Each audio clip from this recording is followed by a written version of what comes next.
നമസ്കാരം. സ്റ്റഡി ഡെസ്കിൻ്റെ പുതിയൊരു വീഡിയോയിലേക്ക് സ്വാഗതം. ഇന്നത്തെ ക്ലാസ്സിൽ 7ാം ക്ലാസ്സിലെ 6ാമത്തെ ചാപ്റ്ററായ ഇന്ത്യൻ ഉപഭൂഖണ്ഡത്തിൻ്റെ പാർട്ട് 2 ക്ലാസ്സാണ് നമ്മൾ ഡിസ്കസ് ചെയ്യുന്നത്. കഴിഞ്ഞ ക്ലാസ്സിൽ തീരപ്രദേശം വരെയുള്ള കാര്യങ്ങൾ നമ്മൾ പഠിച്ചിരുന്നു. ഇന്നത്തെ ക്ലാസ്സിൽ ഇന്ത്യൻ ഉപഭൂഖണ്ഡത്തിൻ്റെ കാലാവസ്ഥാ സവിശേഷതകളെക്കുറിച്ചാണ് നമ്മൾ പഠിക്കുന്നത്. ഉപഭൂഖണ്ഡത്തിലെ കാലാവസ്ഥ പൊതുവെ മൺസൂൺ കാലാവസ്ഥ എന്നാണ് അറിയപ്പെടുന്നത്. ഋതുക്കൾ എന്നർത്ഥം വരുന്ന മൗസീം എന്ന അറബി പദത്തിൽ നിന്നാണ് മൺസൂൺ എന്ന വാക്ക് രൂപപ്പെട്ടിരിക്കുന്നത്. ഋതുക്കൾ എന്നർത്ഥം വരുന്ന മൗസിം എന്ന അറബി പദത്തിൽ നിന്ന്. ഇന്ത്യൻ ഉപഭൂഖണ്ഡത്തിൻ്റെ കാലാവസ്ഥയെ മൺസൂൺ കാറ്റ് സ്വാധീനിക്കുന്നുണ്ട്. മൺസൂൺ കാറ്റ് ഋതുക്കൾക്കനുസരിച്ച് ദിശ മാറുന്നവയാണ്. സൂര്യൻ്റെ അയനം. സൂര്യൻ്റെ ആപേക്ഷിക സ്ഥാനം ഉത്തരായന രേഖക്ക് 23.5 ഡിഗ്രി വടക്കും ദക്ഷിണായ രേഖക്ക് അതായത് 23.5 ഡിഗ്രി തെക്കും ഇടയിൽ മാറിക്കൊണ്ടിരിക്കുന്ന പ്രതിഭാസമാണ് അയനം. സൂര്യൻ്റെ ആപേക്ഷിക സ്ഥാനം ഉത്തരായന രേഖക്കും ദക്ഷിണായന രേഖക്കും ഇടയിൽ മാറിക്കൊണ്ടിരിക്കുന്ന പ്രതിഭാസമാണ് അയനം. ഭൂമിയുടെ പരിക്രമണവും ഭൂമിയുടെ അച്ചുതണ്ടിൻ്റെ ചരിവുമാണ് ഇത്തരത്തിൽ സൂര്യൻ്റെ സ്ഥാനമാറ്റം ഉണ്ടാകുന്നതായി അനുഭവപ്പെടുന്നതിന് കാരണം. ഉത്തരായന കാലത്തെ മഴ. സൂര്യൻ്റെ അയനം മൂലം ഉത്തരായന കാലത്ത് സൂര്യൻ്റെ സ്ഥാനം ഉപഭൂഖണ്ഡത്തിന് മുകളിലായിരിക്കും. സൂര്യൻ്റെ അയനം മൂലം ഉത്തരായന കാലത്ത് സൂര്യൻ സ്ഥിതി ചെയ്യുന്നത് ഉപഭൂഖണ്ഡത്തിൻ്റെ മുകളിലാണ്. ഈ സമയം കരഭാഗത്തെ വായു ചൂടുപിടിച്ച് മുകളിലേക്ക് ഉയരും. ഇവിടേക്ക് സമുദ്രത്തിൽ നിന്നും ഈർപ്പം നിറഞ്ഞ കാറ്റ് വീശുകയും ഉപഭൂഖണ്ഡത്തിൻ്റെ പല ഭാഗങ്ങളിലും മഴ ലഭിക്കുകയും ചെയ്യും. മെയ് ജൂൺ മാസങ്ങളിൽ തെക്ക് പടിഞ്ഞാറ് ദിശയിൽ ഇന്ത്യൻ സമുദ്രത്തിൽ നിന്നും ഉപഭൂഖണ്ഡത്തിലേക്ക് വീശുന്ന കാറ്റുകൾ ഇന്ത്യൻ ഉപഭൂഖണ്ഡത്തിൽ വ്യാപകമായ മഴയ്ക്ക് കാരണമായിത്തീരുന്നു. മെയ് ജൂൺ മാസങ്ങളിൽ തെക്ക് പടിഞ്ഞാറ് ദിശയിൽ ഇന്ത്യൻ സമുദ്രത്തിൽ നിന്നാണ് ഈ കാറ്റുകൾ ഉണ്ടാകുന്നത്. ഇത് ഇന്ത്യൻ ഉപഭൂഖണ്ഡത്തിൽ വ്യാപകമായ മഴയ്ക്ക് കാരണമായിത്തീരുന്നു. ദക്ഷിണായന കാലത്തെ മഴ. ദക്ഷിണായന സമയത്ത് സൂര്യൻ്റെ സ്ഥാനം ഇന്ത്യൻ സമുദ്രത്തിന് മുകളിലാണ്.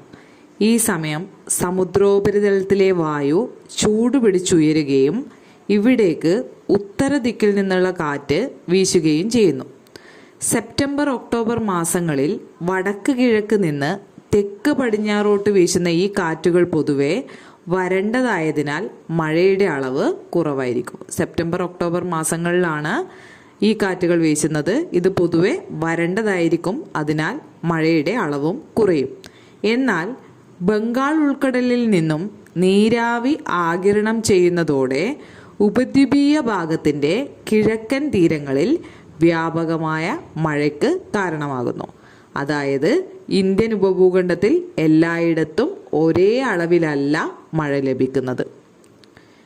എന്തൊക്കെയാണ് കാലാവസ്ഥയെ സ്വാധീനിക്കുന്ന പ്രധാന ഘടകങ്ങൾ? ഒരു പ്രദേശത്തിൻ്റെ അക്ഷാംശസ്ഥാനം, സമുദ്രനിരപ്പിൽ നിന്നുള്ള ഉയരം, ഭൂപ്രകൃതി, സമുദ്രത്തിൻ്റെ സാമീപ്യം, കാറ്റ് ഇവയാണ് കാലാവസ്ഥയെ സ്വാധീനിക്കുന്ന ഘടകങ്ങൾ. അക്ഷാംശസ്ഥാനം, സമുദ്രനിരപ്പിൽ നിന്നുള്ള ഉയരം, ഭൂപ്രകൃതി, സമുദ്രത്തിൻ്റെ സാമീപ്യം, കാറ്റ് ഇവ കാലാവസ്ഥയെ സ്വാധീനിക്കുന്നു. പ്രധാന അക്ഷാംശ രേഖയായ ഉത്തരായന രേഖയ്ക്ക് ഇരുവശത്തും വ്യത്യസ്ത കാലാവസ്ഥയാണ് അനുഭവപ്പെടുന്നത്. പ്രധാന അക്ഷാംശ രേഖയായ ഉത്തരായന രേഖയുടെ ഇരുവശത്തും വ്യത്യസ്തമായ കാലാവസ്ഥയാണ് അനുഭവപ്പെടുന്നത്. ഉത്തരായന രേഖയ്ക്ക് വടക്ക് ഭാഗത്ത് മിതോഷ്ണ കാലാവസ്ഥയും തെക്ക് ഭാഗത്ത് ഉഷ്ണ കാലാവസ്ഥയുമാണ് അനുഭവപ്പെടുന്നത്. ഉഷ്ണമേഖലയിൽ ശൈത്യകാലത്തും ഉഷ്ണകാലത്തും അനുഭവപ്പെടുന്ന താപനിലയിലെ അന്തരം പൊതുവെ മിതമായിരിക്കും. ഉഷ്ണമേഖലയിൽ ശൈത്യകാലത്തും ഉഷ്ണകാലത്തും താപനിലയിലെ അന്തരം കുറവാണ്. എന്നാൽ മിതോഷ്ണ മേഖലയിൽ ശൈത്യകാലത്തും ഉഷ്ണകാലത്തും താപനിലയിൽ അന്തരം വളരെ കൂടുതലായിരിക്കും. മിതോഷ്ണ മേഖലയിലാണെങ്കിൽ ശൈത്യകാലത്തെയും ഉഷ്ണകാലത്തെയും താപനിലയിലെ അന്തരം പൊതുവെ കൂടുതലായിരിക്കും. ഉയരം കൂടുന്നതിനനുസരിച്ചുണ്ടാകുന്ന ക്രമമായ താപനഷ്ടം മൂലവും അന്തരീക്ഷ താപനിലയിൽ മാറ്റം ഉണ്ടാകുന്നു. കാലാവസ്ഥയെ സ്വാധീനിക്കുന്ന മറ്റൊരു പ്രധാന ഘടകമാണ് ഭൂപ്രകൃതി. ഈർപ്പവാഹിയായ കാറ്റിൻ്റെ ദിശയ്ക്ക് അഭിമുഖമായി നിൽക്കുന്ന പർവ്വതങ്ങൾ കാറ്റിനെ തടഞ്ഞു നിർത്തി മഴ പെയ്യിക്കുന്നു. ഇതാണ് സഹ്യപർവ്വത നിരകളുടെ പടിഞ്ഞാറേ ചെരിവായ കേരളത്തിൽ ധാരാളം മഴ ലഭിക്കുമ്പോൾ ഈ മലനിരകളുടെ കിഴക്കൻ ചെരിവായ തമിഴ്നാട്ടിൽ മഴ വളരെ കുറയാനുള്ള കാരണം. മഴ കുറവായ ഇത്തരം പ്രദേശങ്ങൾ പൊതുവെ അറിയപ്പെടുന്നത് മഴനിഴൽ പ്രദേശങ്ങൾ അഥവാ റെയിൻ ഷാഡോ റീജിയൻസ് എന്നാണ്. രാജസ്ഥാനിലെ ആരവല്ലി മലനിരകൾ ഉൾപ്പെടുന്ന പ്രദേശം മരുഭൂമിയായി മാറിയതിന് കാരണം പർവ്വതനിരകൾക്ക് സമാന്തരമായി ഈർപ്പവാഹിയായ കാറ്റ് വീശുന്ന ഇടങ്ങളിൽ തടസ്സങ്ങളില്ലാത്തതിനാൽ കാറ്റ് മഴ പെയ്യിക്കാതെ കടന്നുപോകുന്നത് കൊണ്ടാണ്. സമുദ്രത്തോട് ചേർന്ന് കിടക്കുന്ന പ്രദേശങ്ങളിൽ ആർദ്ര കാലാവസ്ഥയും സമുദ്രത്തിൽ നിന്നും ഏറെ അകലെ സ്ഥിതി ചെയ്യുന്ന പ്രദേശങ്ങളിൽ താരതമ്യേന വരണ്ട കാലാവസ്ഥയും അനുഭവപ്പെടുന്നു. കാറ്റിൻ്റെ ദിശയും അതിലെ ജലാംശത്തിൻ്റെ അളവും കാലാവസ്ഥയെ സ്വാധീനിക്കുന്നുണ്ട്. ഭൂപ്രകൃതിക്കും കാലാവസ്ഥയ്ക്കും ജനജീവിതത്തിലുള്ള സ്വാധീനം എന്താണെന്ന് നോക്കാം. ഓരോ പ്രദേശത്തെയും ഭൂപ്രകൃതി, കാലാവസ്ഥ എന്നിവയ്ക്കനുസൃതമായിട്ടാണ് അതാത് സ്ഥലങ്ങളിലെ ജനങ്ങളുടെ കൃഷി, ആഹാരം, പാർപ്പിടം, വസ്ത്രധാരണം, ആചാരം, ആഘോഷങ്ങൾ തുടങ്ങിയവയെല്ലാം ക്രമപ്പെടുത്തിയിട്ടുള്ളത്. ഇന്ത്യയിൽ ഭൂരിപക്ഷം ജനങ്ങളും കാർഷിക വൃത്തിയിൽ ഏർപ്പെട്ടിരിക്കുന്നതിനാൽ മഴയുടെ വിതരണത്തിലുണ്ടാകുന്ന ഏറ്റക്കുറച്ചിലുകൾ ജനജീവിതത്തെ ഗണ്യമായി സ്വാധീനിക്കുന്നുണ്ട്. ഉയർന്ന മഴ ലഭിക്കുന്ന പ്രദേശങ്ങളിൽ വ്യാപകമായി കൃഷി നടക്കുമ്പോൾ ജലദൗർലഭ്യമുള്ള സ്ഥലങ്ങളിൽ കൃഷിക്ക് അനുയോജ്യമല്ലാതായി മാറുന്നുമുണ്ട്. മഴയുടെ ഏറ്റക്കുറച്ചിലുകൾക്കനുസരിച്ച് കൃഷി ചെയ്യുന്ന വിളകളും വ്യത്യാസപ്പെട്ടിരിക്കുന്നു. ഉയർന്ന മഴ ലഭിക്കുന്ന പ്രദേശങ്ങളിൽ നെല്ലും മിതമായ മഴ ലഭിക്കുന്ന പ്രദേശങ്ങളിൽ ഗോതമ്പുമാണ് പ്രധാന വിളകൾ.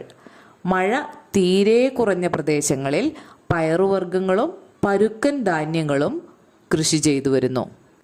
ഇന്ത്യയിലെ കാർഷിക കാലങ്ങൾ നോക്കാം. ഇന്ത്യയിൽ 3 കാർഷിക കാലങ്ങളാണുള്ളത്: ഖാരിഫ്, റാബി, സൈദ്. ഖാരിഫ് തെക്കു പടിഞ്ഞാറൻ മൺസൂണിനോട് ചേർന്നു വരുന്നു. ഖാരിഫ് കാലത്ത് ഊഷ്മാവും ജലവും കൂടുതൽ ആവശ്യമായ വിളകളാണ് കൃഷി ചെയ്യുന്നത്. ജൂണിൽ ആരംഭിച്ച് സെപ്റ്റംബറിൽ വിളവെടുപ്പ് നടക്കുന്ന കൃഷി രീതിയാണ് ഖാരിഫ്. പ്രധാന ഖാരിഫ് വിളകളാണ് നെല്ല്, പരുത്തി, ചണം, അരിച്ചോളം, ബജ്റ, തുവര തുടങ്ങിയവ. അടുത്തത് റാബി. ഒക്ടോബർ നവംബർ മാസങ്ങളിൽ ശൈത്യകാലത്തിൻ്റെ വരവോടെ ആരംഭിക്കുന്നവയാണ് റാബി. ഊഷ്മാവും ജലവും മിതമായി മാത്രം ആവശ്യമുള്ള വിളകളാണ് ഇതിൽ കൃഷി ചെയ്യുന്നത്. പ്രധാന റാബി വിളകളാണ് ഗോതമ്പ്, പയറുവർഗ്ഗങ്ങൾ, കടുക്. ഫെബ്രുവരി മാസത്തോടെ റാബി കാലം അവസാനിക്കുന്നു. മൂന്നാമത്തതാണ് സെയ്ദ്. റാബി വിളവെടുപ്പിന് ശേഷം ആരംഭിക്കുന്ന ദൈർഘ്യം കുറഞ്ഞ വേനൽക്കാല കാർഷിക കാലമാണ് സൈദ്. തണ്ണിമത്തൻ, വെള്ളരി, പച്ചക്കറികൾ, കാലിത്തീറ്റ വിളകൾ തുടങ്ങിയവ ഈ സമയത്ത് ജലസേചനം ലഭ്യമായ പ്രദേശങ്ങളിൽ കൃഷി ചെയ്യുന്നവയാണ്.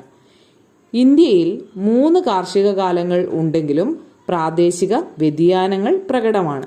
ഇന്ത്യയിൽ കൃഷി ചെയ്യുന്ന പ്രധാന വിളകളെ ഭക്ഷ്യവിള, നാണ്യവിള, നാരുവിള എന്നിങ്ങനെ തരംതിരിക്കാം.